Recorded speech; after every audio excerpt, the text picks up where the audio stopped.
remember the Argonne, 1918. The sounds of that battle still haunt me to this day. Machine gun fire from enemy lines. The sickening sound of a bayonet tearing through human flesh. A soldier next to me firing his sidearm in desperation. All these sounds still echo in my mind, and as conducted by Death himself, it all comes together as music. A rhythm of death.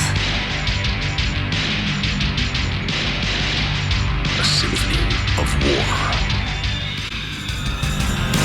Far from their land as they made their stand, they stood strong and the legend still lives on.